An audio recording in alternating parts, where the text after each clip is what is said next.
Happy New Year! Full frontal honesty. We're recording this on the 10th of December. Yeah. But listen, that's what happens. We're both international men of mystery. Whoa! And we're all around the world. We're living our life. You'll have just heard the episode which we're yet to record, which is the 100th episode special, which I'm assuming went off with many hitches. I'm predicting hitches. Hitches? My father would love an old hitch. Because that's something to complain about. I actually never think as much about these days, but growing up, a hitch was a very big part of our lives.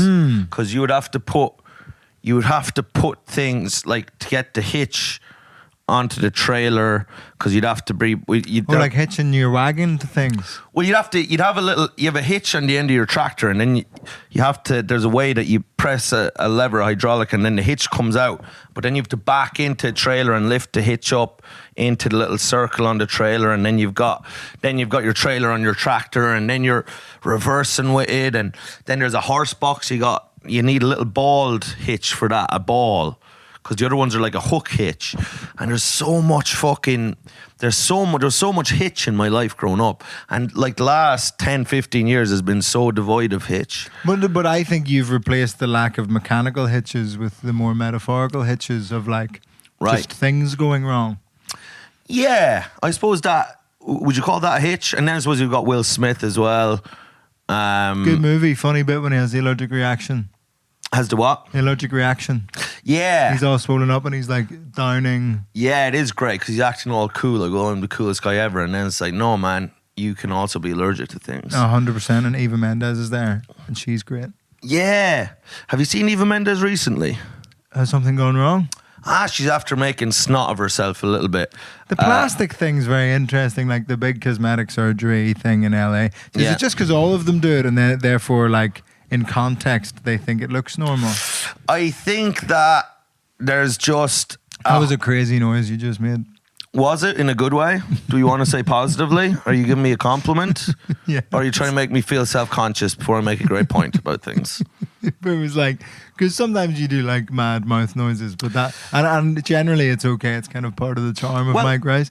But that one was... I think that one just crossed over... Into what? Like Richter scale levels of... But what? Like I made... Do you know what the noise you made was? No! I don't know what I'm doing over here. My mouth is... I feel is like the Pentagon. My mind is the government, and it has its own... Separation of church and state type thing. Well, yeah, because it does be at things I don't even know, because I was sitting down last night, and we'll get back to the plastic surgery point because I've got some very important things to say. I'm sorry for interrupting you. It's all right. It's okay. I mean, we've got to be in the moment. Can I tell you what the noise was? Yeah, go on then. Because when I said about plastic surgery, you went and then started your thing. Well, that's not good. I mean, that's not good. It's not good to go.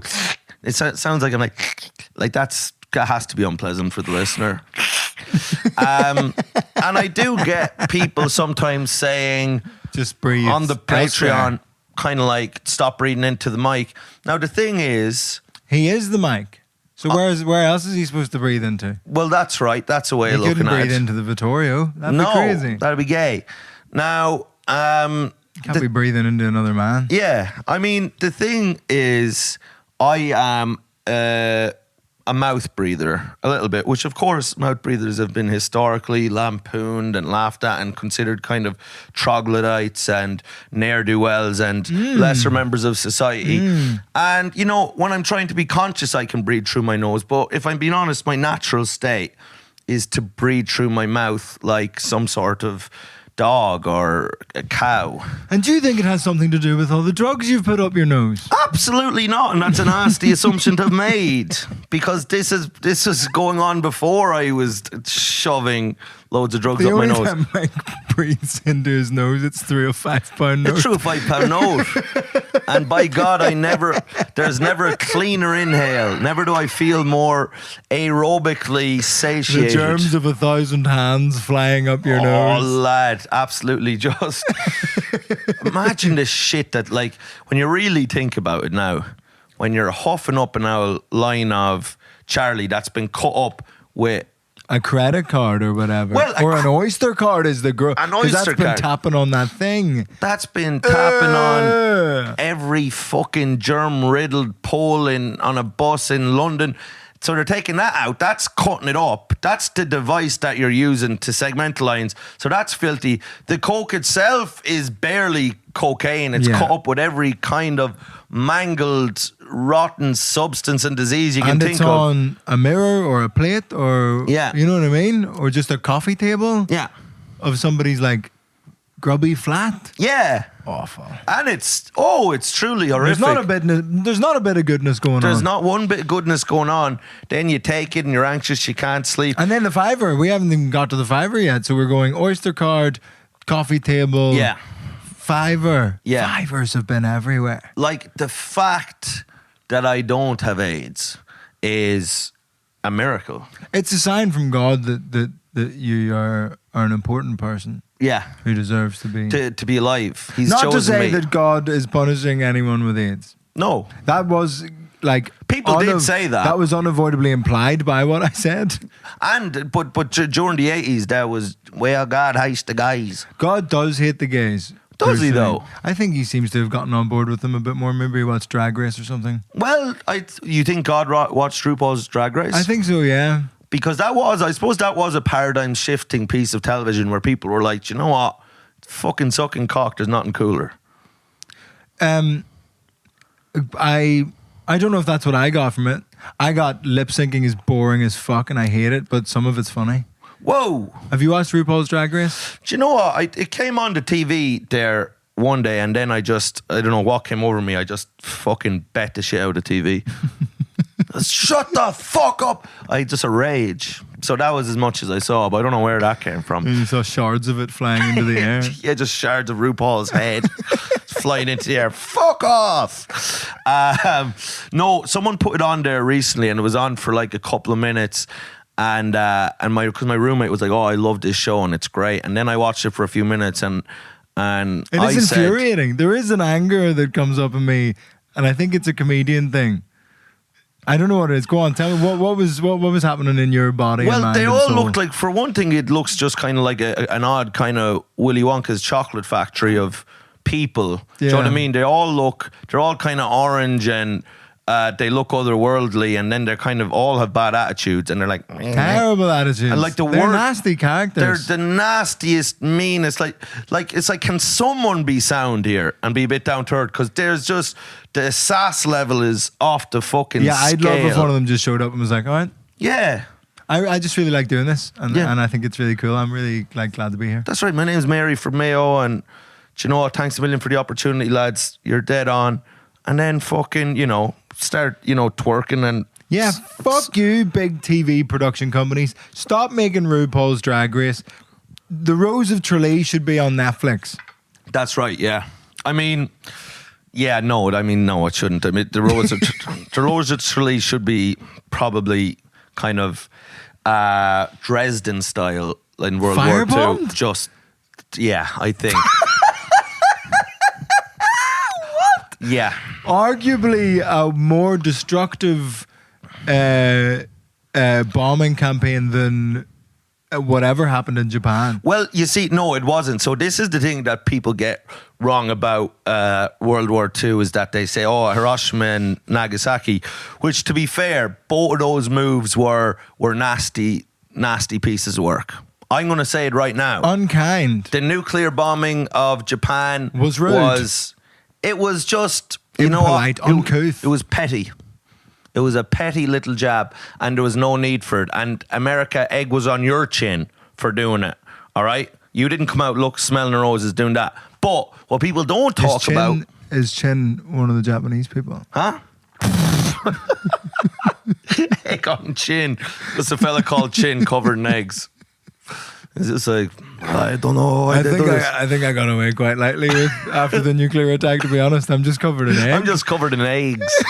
So all the bombs were fired on the city, and then someone had a sat-nav detonator just centered on putting 79 eggs on top of Chin. He's center of Kyoto and just a shelf of eggs. Shelf of eggs. Oh no! They make omelette out of me. No, cheese omelette. Kills himself covered in eggs. Anyway, that was one of the dumber riffs we've ever done.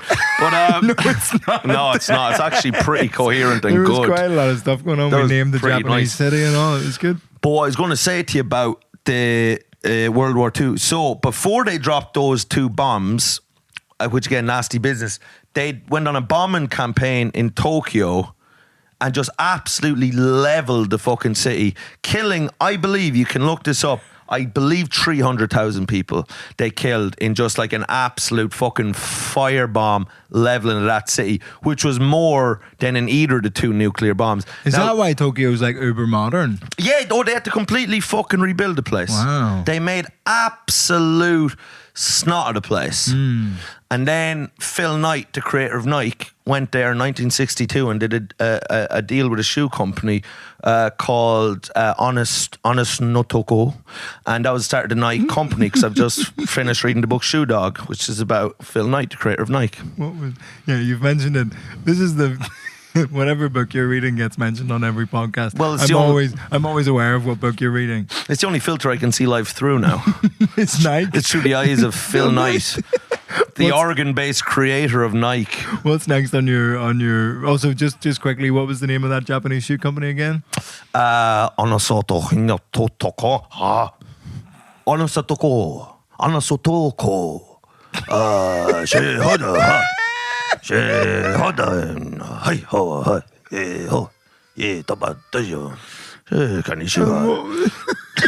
I think that was it. It's quite a long name. It's not. I was like, you need something more brief. That's why Nike worked, and that didn't become a famous one. But anyway, my point being, Shoe Dog, sick book, by the way. It's such a buzz. Just seeing capitalism flourish and win. And then at the end, he kind of just throws in at the very end of the book, he's like, yeah, and everyone was giving me shit for, like, you know, the sweatshops and stuff, but you know what, actually, they weren't that bad. Shut up. That's what he just writes in at the end of the book. It's crazy. That's really funny. There's a few crazy things in the book, because first off, it's an amazing story. He writes it amazingly well. Like the way he created it, the team he created around himself to create Nike were all these just lunatics who loved running as well, but they were all like genuinely mentally fucking like out of their tree individuals who were just like kind of outsiders in society. They didn't fit in places and they were just obsessed with running shoes and this business, and it was quite wild. Quite cokey maybe? No, it wasn't really cokey. They were boozy Susies though. They were getting, because this was before the time where people thought like boozing was like bad for like athletics and stuff. It's like where you know, like where Georgie Best to be going out and drinking, you know, 67 gin and tonics and then getting up the next morning for the FA Cup final. Do you know that kind of way? It is. I mean, you'd love to see like Leo Messi playing against the drunkard centre backs of the day, like Tony Adams, just like, what the fuck, this little bastard. Do you know what I mean? Just try to, one of those films where they try to catch the little kid and they just go through their arms. They're like, whoop. Like, they're all so fucked. They're just big fat guys at the back. It's so funny. Fucking Tony Adams going out with a head like a basket of washing on him, just fucking, you know, Messi, jung, he's just fucking, just shoot him, you know. I think some buzz out a gun, just firing. Because I'm a Messi, like between Messi and Ronaldo, I'm pro Messi. Yeah, but there's not an intelligent person on earth who could actually argue that Ronaldo's better at football. No, it's just not even. It's not. Even I like coming up with like extra arguments for it, and I think a good argument for Messi being better than Ronaldo is in the days of them all being out for pints. Yeah, and doing that, Messi's still amazing. Ronaldo, I don't think he'd be able to hack it back in the day. No, he wouldn't be able to hack the pints.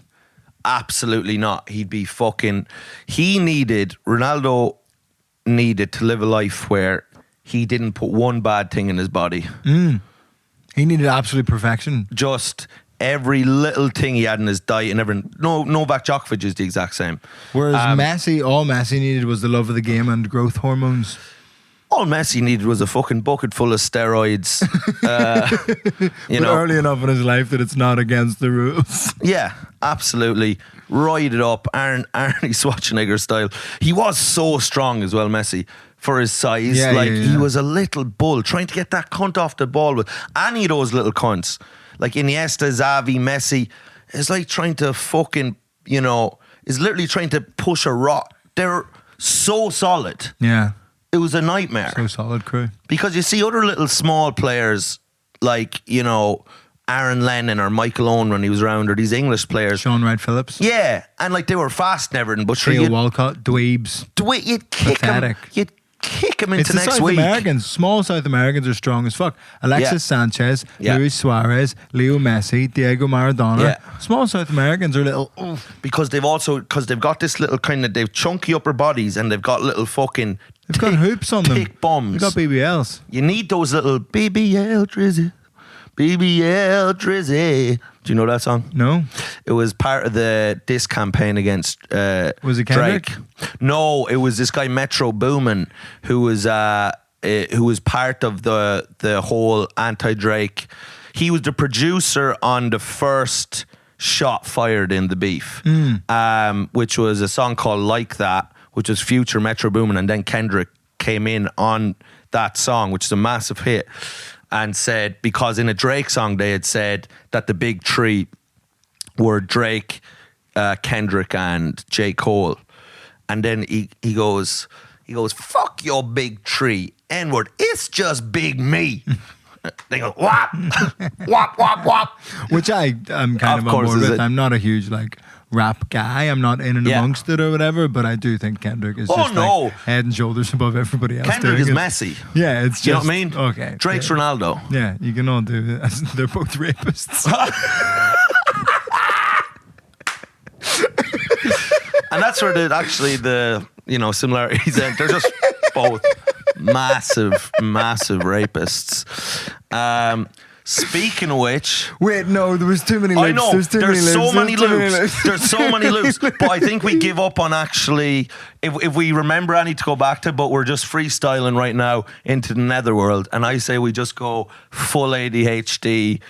Autism, fucking dang. Is this our podcast New Year's resolution? No loops get closed. No loops get closed. You close them. We're the comments. Sick of close the loops in the comments. The fucking you loops. Pieces of shit. I'm sick of jogging my fucking brain trying to remember what we were talking about or how we got to where we got to. All right, fuck you, how brother. How dare you demand structure or cohesion? No way. Or sense. Or sense. If you're here for sense, you can suck my fucking dick. Suck my cock. Right? Go fucking listen to Osman and that other woman. And that other bitch. And that other bitch. To be honest with you. That other fucking... That slut hide. That whore that he's employed. Go listen to their shit on the rest is entertainment. The rest is fucking two cunts. That's what I call it. I was just listening to it on the way. It's really good. It's an amazing podcast. It's a really brilliant podcast. But fuck off. If you're not with us, you're against us. If you're not on the pod, you're against the pod. But I was going on the rape thing. We will try to retie some of those loops, but this leads into something that's so very... the loop we're sticking with is rape? Is rape. You've got my head full of rape now and I can't get off it. I'm on a rape train and I can't... Choo-choo. No, fucking my hero, my favourite... don't try to distance yourself from what you've said. My hero, my favourite rapper of all time, Jay-Z, Jigga Man, has just been hit... This is a tough one to do this. We're recording 3 weeks in advance, so God knows what the news stories that have come out between now and then will be. But right now we're at the point where it's just come out recently that Jay-Z has been allegedly raped a 13-year-old girl at a Diddy party thing. Yes. So I would just like to say here and now, he's innocent. Why? What's your theory? Because I have friends who think this basically because it's one of the first times that someone has responded like an innocent person was, where Jay-Z has just put out angry statements being like, what in good fuck are you all talking about? This is an insane accusation. That's blah, right. Blah, blah, blah, blah. Yes. And also he's been like, because they're taking a civil case, right? Which means that they're just looking for a fucking load of money. And he's like... Not always true. Shut up. No. The McGregor thing. No, that was because the police wouldn't do the fucking they other tried one. to do the criminal case. They tried to do the criminal case. Also, it is like criminal. It's just so hard. Yeah. It's just so difficult to prove. So That's I right. understand why people don't go down that route at all in the first instance. Yeah, okay, fair enough. Now... But you think they're just money grabbing whoas? Well... I can't say for certain. I was afraid when all the Diddy stuff come out. I thought my sweet baby angel Jigga Man Jay-Z, who has 3 of my favorite albums of all time, Reasonable Doubt, The Blueprint, The Black Album, all unbelievable. One of the best flows, best lyricists to ever live. My opinion. Also, is he kind of a shady Illuminati character who's controlling the weather and whatnot? Possibly. Is that what the J stands for? Huh? Juicy? Is that what you're saying? Yeah, it's Jew Zionist. Oh no! Oh wow, that took a bad turn. Oh yes, we were on solid ground before I made it anti-Semitic. Yeah, you were just a rape apologist for a while. Whoa! Easy there now. No, I wasn't. Of course not. But I am saying the thing is with that case, there is this fucking like prosecutor guy that's just taking up every fucking case that's been made in against and around the Diddy thing. There's just this guy who's like the Texas ambulance chaser. We would like to press a civil suit because he's going to get a big percentage of any of these payouts. So he's just fucking this guy who's just, as Jay-Z called him, an ambulance chaser in a cheap suit. And I was like, that's a fucking, was nice little description. It's a nice little bar from Jay-Z.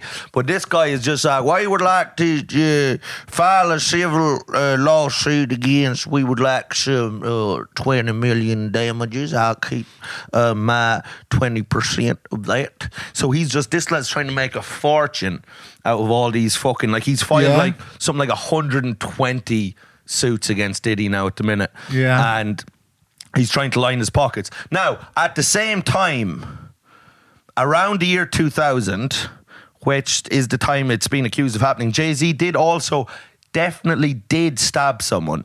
And that is true. So maybe he was going through just quite an evil spell. Do you know what I mean? Like Avada-Kedavra. Yeah. Yeah. So maybe he was just being an evil man that year. Yeah. Maybe it was Y2K or something that made him do it. Maybe he's a computer. Maybe he is a computer. Discombobulated. It's also the year he met Beyonce when she was 18. Pedo there. You know, so there is... He's not doing great. The more I'm thinking about it now, he did it. What's the age difference with them? What? What's the age difference with them? She was 18. 12. He was 30. Ah, no. 12 is sick, brother. Have you met an 18-year-old recently?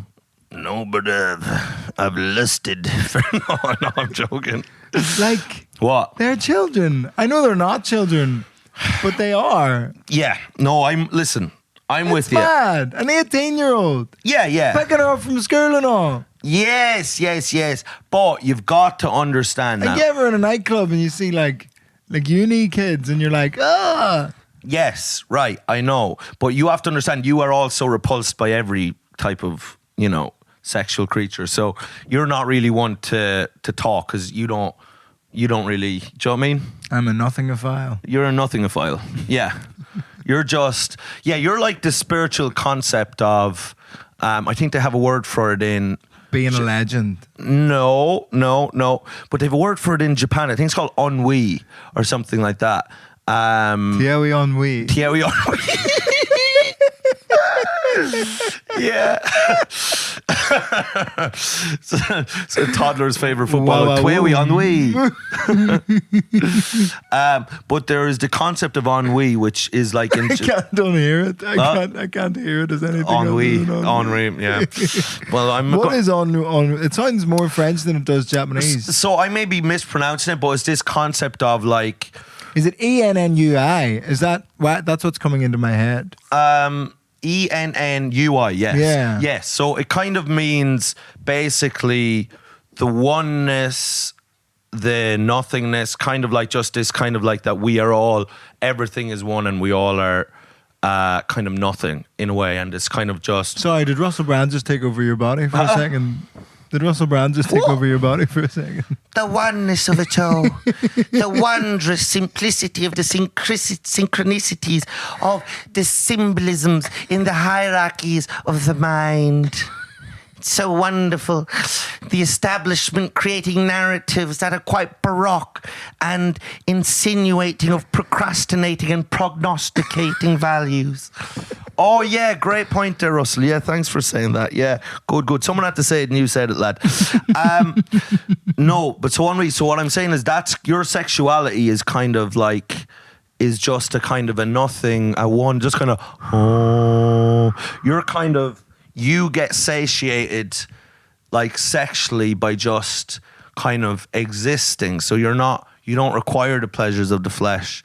You're just kind of coming all the time. You're just coming all the time through through the completion of mundane tasks and stuff like that. Is you're getting sexual fulfillment from like balancing the books. Oh, the debits and the credits, and then you kind of like your little kind of orgasmic explosions are going off in your mind. Yeah. I sometimes see you kind of like doing things like in your head, and it does seem like there is an essence of like a euphoric, orgasmic kind of energy emanating, kind of a heat coming from your head.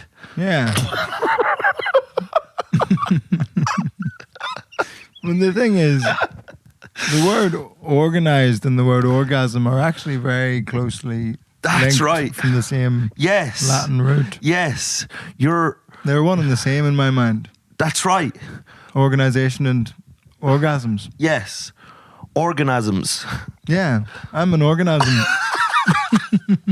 He's organisming you, just doing up your schedule. Just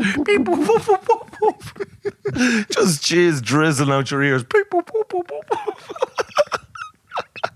Holy mother of God. You're going into a sperm bank and they're just putting out like a crossword for you to do. Oh, we've got some reading materials in there if you want to do your donation. And you go, this doesn't have a crossword in it. They had me Nuts magazine, which doesn't have a... Yeah. Where's the crossword? Where's the crosswords? They have to put those little tubes you fill up with. Get me the Financial Times. Yeah. They have to put little tubes that you fill up with cheese. They have to attach them to your ears and then give you tasks to do. Yes, he jizzes out of his ears, this one, when he completes tasks. Your email inbox is on 48th. Oh. Let's get that down to a nice 4. And I'm trying to think what would be like a very difficult task that would make it like blow out your ears. Oh, getting the email inbox to 0 unread? Yeah.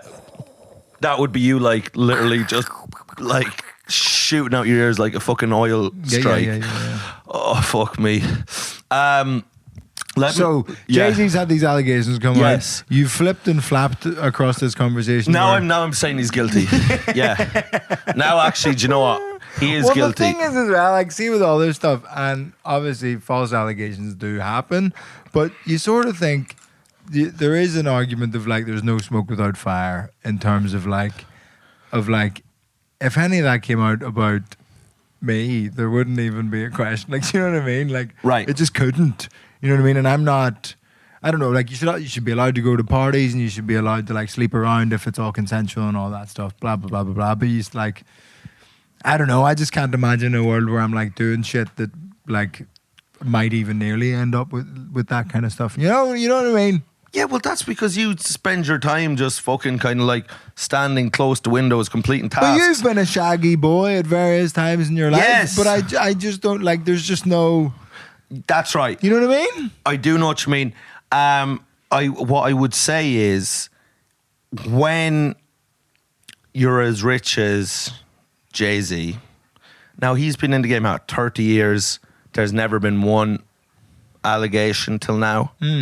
You would, when you're as rich as he is and you were friends with Diddy and stuff, you are a target for just people being like, we could just get him to settle out of court if we just even fucking if you give him a bit him. of faff. Yeah. It's like people who invite billionaires to their wedding. Yeah. Because their assistant gets the invite to the wedding and their assistant just sends a present to be like, he can't make it. That's right. They don't know. He doesn't have time to do whatever. Yeah. And he'll send you like a small group of horses or something. Yeah. To the wedding. And that'd be so Now there's helpful. horses everywhere in the wedding just shitting and kicking over stuff. It doesn't always work out. No, most of Elon Musk's ideas don't. But anyway, so Jay-Z, we'll see what the crack is there. But I had flagged that a while ago. A lot of people sent it to me because I said, unfortunately, I think Jay-Z might be next. So Mike called it. In my show, I also heavily accused Beyonce of being a paedophile. People also said, Mike, you've got it right here. Yeah, you know, because they could be two dastardly kind of like super pedos. Do you know, like a power couple? Yeah. Or they could be power pedos. Power pedos. Power pedos. The worst kind of pedos to have that many resources. I like my pedos weak and pathetic. And poor. Downtrodden, basement dwelling. Working class pedos. Grassroots pedos. Grassroots pedos. They're the best kind of pedos. Nobody wants to hang around with them anyway. You know what I mean? Nothing worse than a cool pedo who can lure you in with their suave tricks. So, no, don't be looking at that. I was just saying, don't feck off. No, none of that. You don't look. We're about halfway through. No way. So we should do this is going to be a long one. Sponsor read. You want to do a sponsor read right now? What, as if it's ludicrous to do the sponsor read in the middle of the podcast. I get what you're trying to do. Speaking of pedos, Vito is sponsored by Zach Southall Fitness. Well, we were both supposed to be the boys at Zach Southall Fitness very kindly offered to online coach and train both myself and Mikey Rice. No, they turned on me. They did not turn on you. Yeah. You were very rude and unkind to the nice personal trainer boys who have been very helpful to my fitness goals. No. Nearly 6 kgs down. Fuck everybody else. Nearly 6 kgs down? Yeah. Is that all? It's hard when you're putting on so much muscle. No, because you're only losing the fat. You know what I mean? Because I'm getting so jacked. No, like I've literally been doing nothing but eating Pringles and this banana bread that my roommate made, which is just I've never had that nicer in my whole life. But he has all this like drizzly fucking icing on it, and it's just like eating pure, glorious, God-given cum. It's so nice. And I've been doing nothing but that, and I genuinely am in better shape than you. Like, genuinely. And that's the Southall myth. Because really, and Southall was very mean to me. He was not mean to you. He was quite cruel. He did. You were incredibly rude. He told you off. He sent you one firm message of hey, you missed 3 Zoom calls, and it was a bit... It was cruel. A bit rude. He had a go at me. He wouldn't have done it to you. He could sense. He rebuked you. He chastised you. He chastised me, and you know what? He had no right to do that. He had no place doing that. He did it. You'd agreed to do things and you didn't do them. Yeah. So the point is, it's just the 2nd of January. A lot of people are getting their New Year's resolutions together. I'm sure a lot of you will have decided, I'm going to join the gym. I've joined the gym for January. A great way to supplement that is to get Zach Southall Fitness involved, even if it's just to go on his Instagram and check out like free tips on how to do things better. And like, if you want to be bullied and stuff like bullied that. by a tyrant. If you have any resilience, I think you'll be okay. He genuinely said to me, he said, and I'm going to do it how I read it in a Southern American accent. He was like, can I just do a heads up? This won't be what Zach said or how he said it. Go on. This is word for word what he said. He said, listen up, lard ass. He said, listen up, you greasy lard ass. Don't think so, go on. He said, you think anybody's going to want to love you or touch you with all that lard in your ass? You make me sick. You're a filthy, dirty, good-for-nothing hippopotamus. That's what you remind me of, lard-ass, smelly-ass, lard-ass bitch. Motherfucker. Then he dropped the N. He kept saying the N-word. He was like, like that. And I was like, what? He didn't do any of those things. I was like, what? He didn't do any of those things. You're supposed to be encouraging me, brother. I'm very much. Yes, you... Not call me a hippopotamus and then the N-word. But you got to... I think this is the type of relation what you should have done, and it's too late now because you've decided you're against having any help. I'm going to get my own fucking PT, and we're going to have a war. How do you like that? What do you think? What? Well, I think what you have to cultivate with them is whether you're a carrot person or whether you're a stick person. I'm all carrot. Yeah. You better put that stick away, or I'll shove it up your ass, brother. And I'll call you a pedo in public. But I think you've got like the shape of someone that could get into incredible shape if you did the gym and all that. I'm already in sick shape. I'm fucking built like I'm fucking Genghis Khan over here, brother. Actually, he was a big rapist. Yeah. A big Asian rapist. No, take that back. I'm not Genghis Khan. I'm on it to the socko.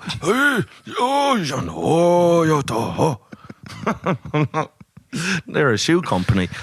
This Point is, yes. Look, the gym sessions are very helpful. The calorie targets and the check-ins are very helpful. It's a good system. It worked for people like Liam Withnail, who has had, he was fat and now he's in incredible shape. The only gym session I want is to suck off Jim from The Office. Handsome guy.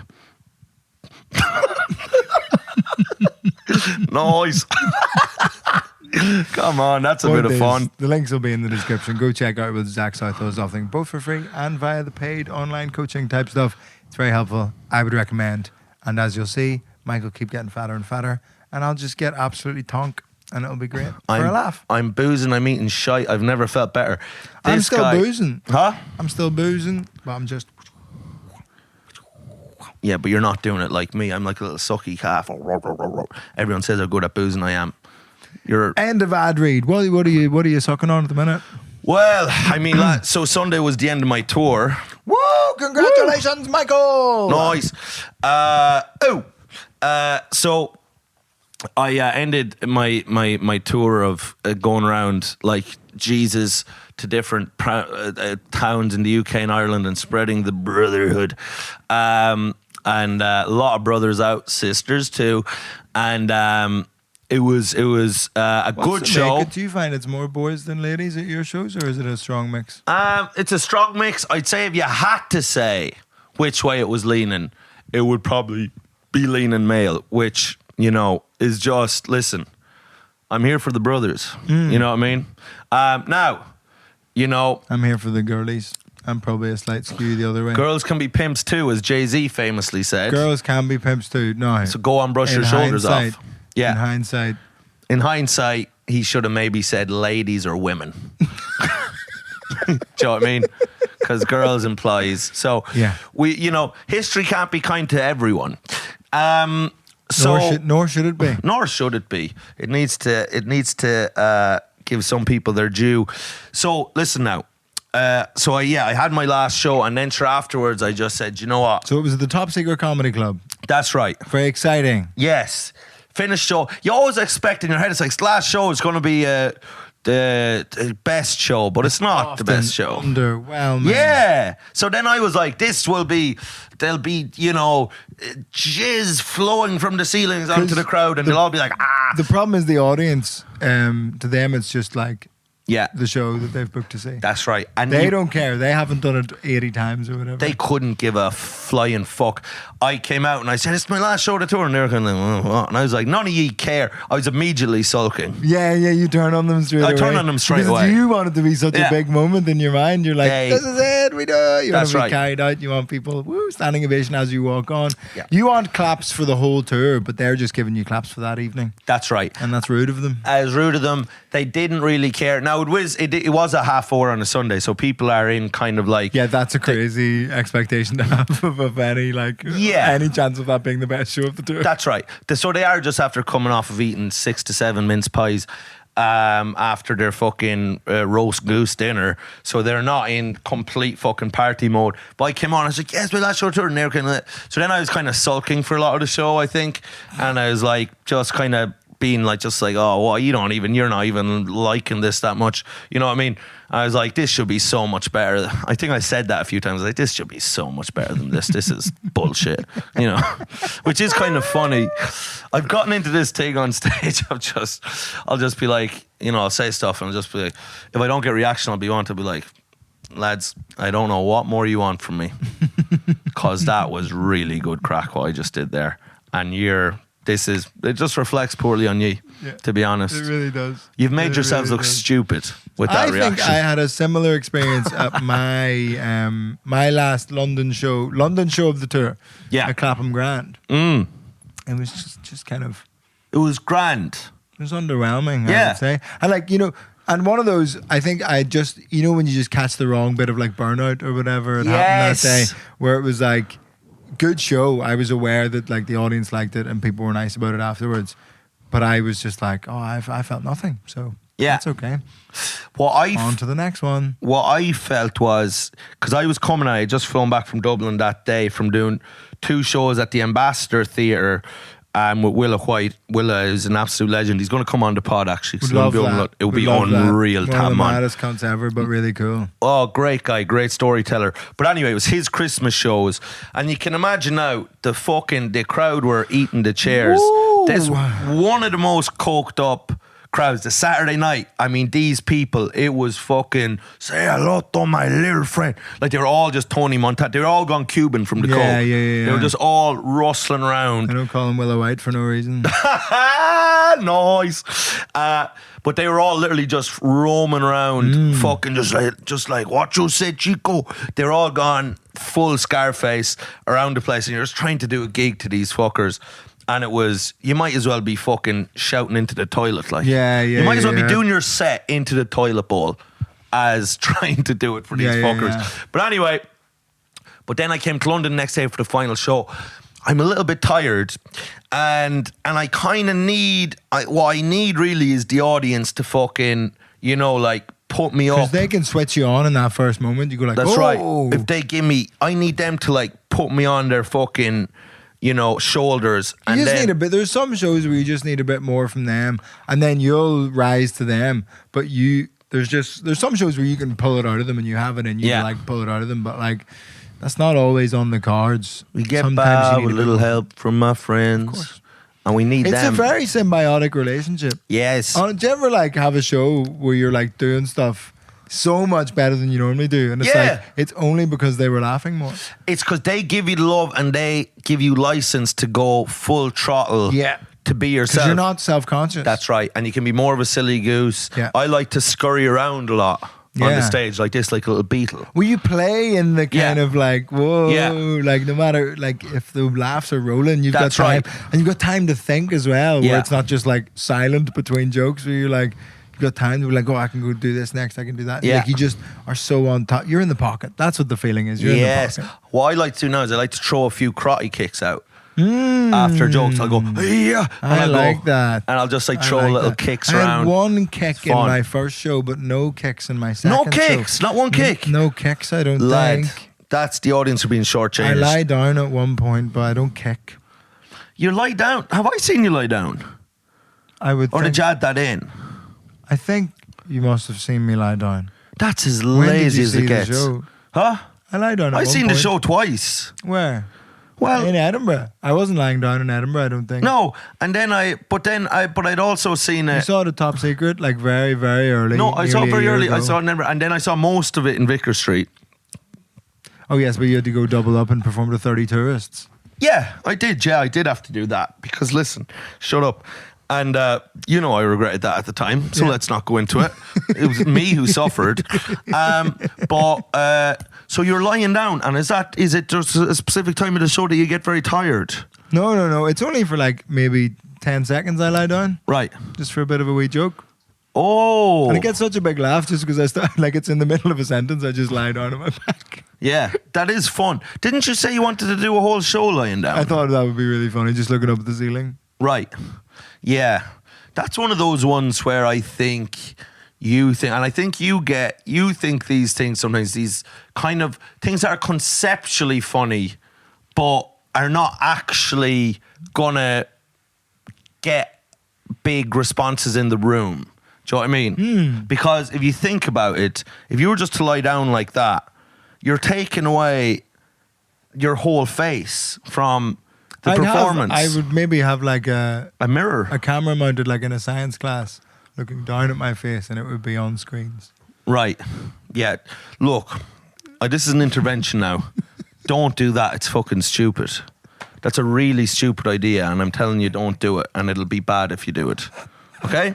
Don't want to stifle your creativity, but you can't be asking people to pay money for you to have a fucking nap for an hour. Do you know what I mean? It's one of the laziest ideas I've ever heard. So you can lie down for the whole show. These people working all week come in to see you fucking sitting there like it's a fucking therapist's couch, whinging, I cry. Well, no. Get real. Get up there. Move around. Earn your money. Scuttle. Be a little fucking cockroach on stage like me. Infest the stage. That's what I tried to do. Infested with yourself. Anyway, so I did the show, got absolutely plastered after the show. Yes. Yeah. As was my want to do. As is your right. As is my right. Last show of the tour, you kind of just have to. And it never feels good. You're sort of chasing an imagined idea of what the pints after the last show of the tour are going to feel like. Yes. And I've never experienced it being good, really. No. Because you're just knackered as well. You know what? Your body is like, go to bed. Yeah. Your body's like, go to bed. But then some part of your tongue is like, I'd love a little drop of whiskey. Little sucky calf living in your mouth. He's like, give me a little drop of whiskey, you cunt. I'm as thirsty as if I were in the desert for 20 days. A drop of whiskey for me. That's the little man who lives in my mouth. Who runs my mouth. What is that? I have a little owner-operator of my mouth. So he's kind of like... And all he wants is whiskey. A fella in the west coast of Ireland, and he wants a drop of whiskey. And I'm trying to think he what works the man, levers in my mouth, like what he the opens man it. in my mouth sounds like. Give me cock. I want cock in here right now. Come on, big hot juicy cock. That's what I'd love in my mouth now. You can jizz in it now. You can jizz in my mouth now. Yeah. You're like jizz in my mouth and all. I've now said that 3 times. I've repeated that joke. So you For went fun. Out, so you went out in the pints. Well, so I was out and then we had Roger O'Sullivan was there, Paddy Young was there. Lovely boy. Bemmy and Mensa were at the show. Class. Nice to have a bit of diversity. That's right, threw them on. And Roger How did many? a set. 3 openers. Yeah, I just had, because I had Roger and Mensa on, and then Bemmy turned up. I was like, fuck it, Bemmy, you do 5 if you want. If you want to just go on and just rip 5. And then he was like, oh, no, I might not. And then I said, yeah, well then fuck off, you're fired. And then of course, so then I just went off again. And by the time I came back, he's like, no, I will. Do you know what I mean? He had talked himself into doing it. Yeah. And yeah, but they all killed it. It was great. Class. But I don't mind throwing 3. Like they were doing shorter sets, like, and it's like a nice little fucking. And there's a break and all. Yeah, and they're all great. Yeah. And they're all killers. In a row. It's very exciting. Yeah, so it did end up actually running the show a bit too late, but as in for the club, they had another show coming in. Yes. Yeah, I just don't fucking care. Last night of the tour, it's like I don't care about that. I know, but I'm stupid because I should have finished at the end a bit. I kind of scuttled off a bit too quick. But anyway, and then I just gave a lot of my merch away at the end. I think I did that on the last I had too much. I have loads of it, and I was just like, just have it. Just whoever wants, Sanny. I'm getting my little brother to sort it. Actually, this won't be sorted yet, but it'll be sorted soon. Yeah. I'm giving my brother all the leftover merch and some more merch for like my tour stuff. Yeah. That he'll be shipping out for online orders for people who missed out on merch. Alessandro. We were too cowardly. Yeah. You're getting a lovely little team around you now.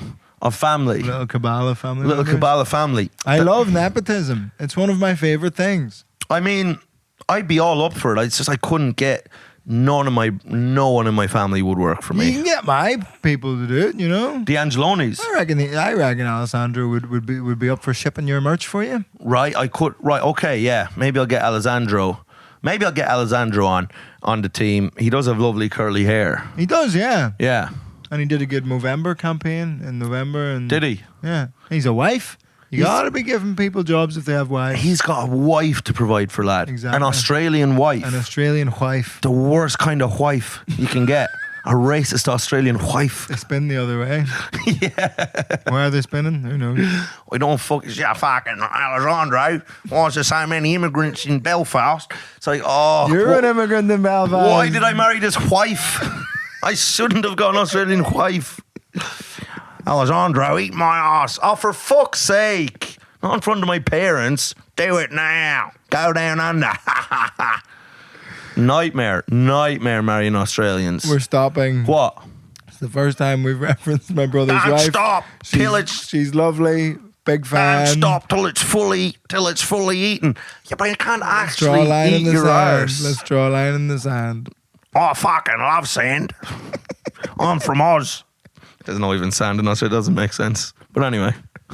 There's beaches and stuff. There's fucking beaches. And there's the Outback. The Outback is like sandy sometimes. That's what I call my pussy. I'm not her anymore there. I'm a different Australian character. That was a different Australian whore. Now, listen. A whore wife. My wife is a whore. I'm sorry. So the show ran over. You caused a big fuss. No, so it was a big fuss. I gave away the merch at the end. Yep. Then we went to this place around the corner, this pub. My cousin that came, Agnes, who's a legend, she was pregnant with her fella Sam. My brother Johnny was there. Peter Flanagan, a few like comedians and stuff. Just good eggs. Good eggs popped by. And then Ellie, who was doing my tour with me, who like gave me a load of help with the tour, she was there. And then my roommate Larice, and she was there with an American fella. And we were just... Wait, who the fuck's Ellie? Ellie's helped me with my tour. Who's that?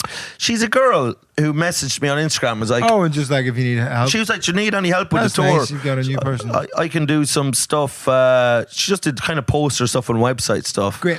And she just did little jobs. I was wondering why your website was quite well updated over the course of this. That was her. Because I check your website more than you do. Because you're always on there, fucking belt around your neck, looking at the schedule. You nasty little prick. No, it's before I ask you anything like about dates or whatever. I check.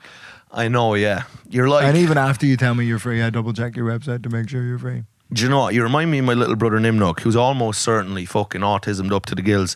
The one who loves keys? Yeah, the one who loves keys. But he used to have a key to our room when we didn't have a key to our room. I know. That'd be you. That'd be you. But so we got, anyway, I was out. Next thing, the American guy who was with my roommate, Larice Brent, he's like, Mike, you want a whiskey, Mike? And I was like, oh, sure, maybe I will have one. He's like, let's get a whiskey. Americans love getting you whiskey.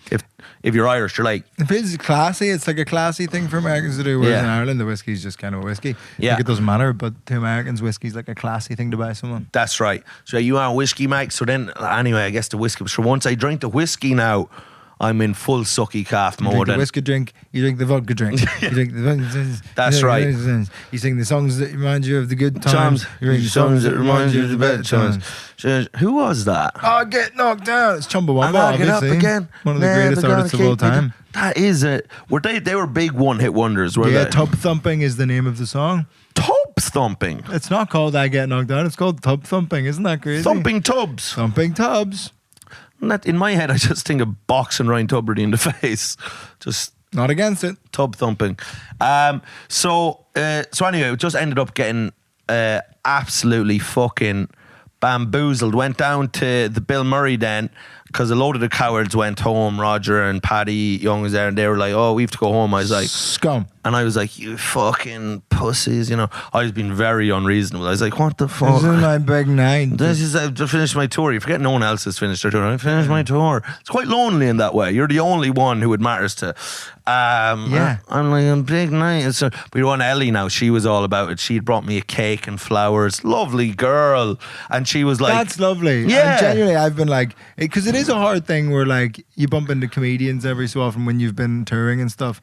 And they go, "Man, like you haven't been hanging out." And I'm like, "Oh, I've been like it feels." I think somehow to them it might feel like it's an active choice to not hang out with them. Yeah. Like being away loads, just because you're not at gigs, and that's when you naturally hang out with comedians. And it's hard to like, I don't know. You feel a little bit out of the loop. You feel like you're not. Right. You know? Well, you're not on the little, treadmill. You're not having those shared experiences with them. You're not like living the life. You're away making way more money. Yeah, and that makes the toughness easier. But your one Ellie, she was like, she's like, she's like, really proud of you, Mike. She's like, I believe in you and all this stuff. I was like, this is lovely. Why aren't the rest of you saying this? Why is she the only one? That's really nice. Why have none of you else brought me flowers? So anyway, we were on the piss. And my roommate Larry, she was also getting tanked with her American fella, so that was decent. Then we went over to Bill Murray to meet Jacob Hawley. Great guy. Hawley was there fucking like a little sucky calf, sucking pints of Guinness up through his nose. So we went in there, had a pint with him, then went off down to the Queen's Head. Yep, up the road. We were down up the road. We were getting, at this stage, we're fucking shit-faced. I was in Hawley's face. I was like, you're a great podcaster, lad. You're really good. Yes. The episode you did went down really well, I said. I was like this close to his face. He said, oh, thanks, Mike. I was like, no, listen to me now. You've got a big future. He's like, right, yeah. He has 2 kids. He doesn't need me up in his face. I think he's older than you. Doesn't need me spitting encouragement into his eyes. Anyway, but so then, yesterday, I was absolutely fucking... I woke up just like... I just couldn't... The depths of despair. Because I got a Deliveroo at, I think, 3 a.m. from McDonald's in Seven Sisters McDonald's, which is open 24 hours. And That's dangerous. They sent me over a feast fit for the King of France. I got a Big Mac meal, 20 nuggets. Wild. 20 nugs, brother. I'm a select boy, but I understand. 3 a.m, 20 nugs, 4 dips, Big Mac meal. What dips? Huh? What dips? Sweet curry, 2 sweet curries, barbecue, ketchup. I have never agreed with you more on anything. Oh! Mike's done good. That's such a great selection if you've got 4 dips. That's right. Because the curry's king. Curry's king. But for 20 nugs, you got to have a little bit of variation. You got a little bit of catchy. And a barbecue's nice. And a ketchup is just like, oh yeah. Yeah. Remember when I was a child? That's right. And everything was okay. Yes. That's what a chicken nugget with ketchup on it tastes Ketchup's like. nostalgia. Yeah. Yeah. That's for, hey baby, we're going to be good. Your parents love you. So, but the thing is, you're there 10 nuggets deep and you've gone, so I'll be going like curry, but 10 nuggets deep, now I'm kind of like, that's a lot of nuggets, and now I need a little change of pace. Exactly. So then we go maybe 2-3 barbecue, just to kind of put us on a different track. Then we'll go 2 nostalgia dips with the ketchup. That's a palate cleanser too. Palate cleanser, and then we're going to do the last 5, the back 5. We're back to the curry. Mm-hmm. We're back to... I'm so into this. That's right. And then you have a whole Big Mac meal to smash after that. So good. After your starter, then comes That's the main. right. So I smashed all this in my room at my desk, watching Say Nothing, like just kind of blearily, drunkenly, shit-faced, watching this show about the Troubles, smashing McDonald's. It's very hard for them. This actor's doing a great job playing Jerry Adams. The thing is, there's kind of no good guys.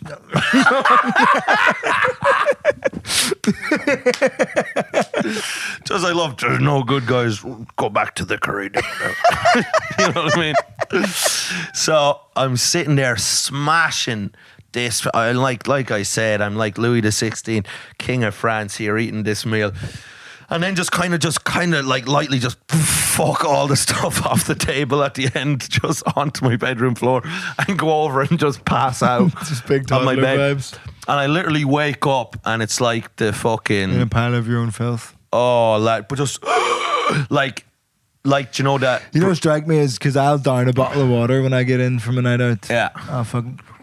Right. And then I'm okay, and then I'll have one beside the bed ready to go. Like I'm a big prepper. Yeah. I'm a drunken prepper for the hangover. If sometimes I will do that, and I will if I can remember to do it, but if I've gone... And if I get a McDonald's, I will get a Fanta, full sugar Fanta, no ice, not drink it, put it in the fridge, and then it's there for the morning. I mean, that's amazing, but like obviously my brain would not ever work this way. But, and also the thing is, sometimes if I can remember, if I'm lucid enough, I'll be like, oh, I'll probably have some water, that'd be grand. But if I've gone too far into sucky calf land, now I genuinely believe myself to be a cow, and I don't know, I'm just not aware of things enough like that. You know what I mean? And also there's part of me that's just, I could lie down in my bed and be like, oh, I should put water beside my bed, and then just be like, no. That's too, and I'll just live in hell instead. Yeah. But then you wake up and it's just like, So yesterday was pretty brutal for you. Oh, and I had to go get vaccinations for Africa. Now, and this might have to be a Patreon chat. Yeah, Whoa. it probably will. We've got about a minute left. A minute left. Yeah. I've got so much more things to say. I've got loads more things to say as well. I think that was I think that's a certifiable banger of the public episode. I mean, we didn't stay on one topic for more than 30 seconds. But I think the riffs were good. That was good riffage. The riffs. You're not here for structure. Diddle-diddle-oo. Exactly. Diddle-diddle-oo. More. No. 3 more, and then I think we'll finish the episode. And again, final one.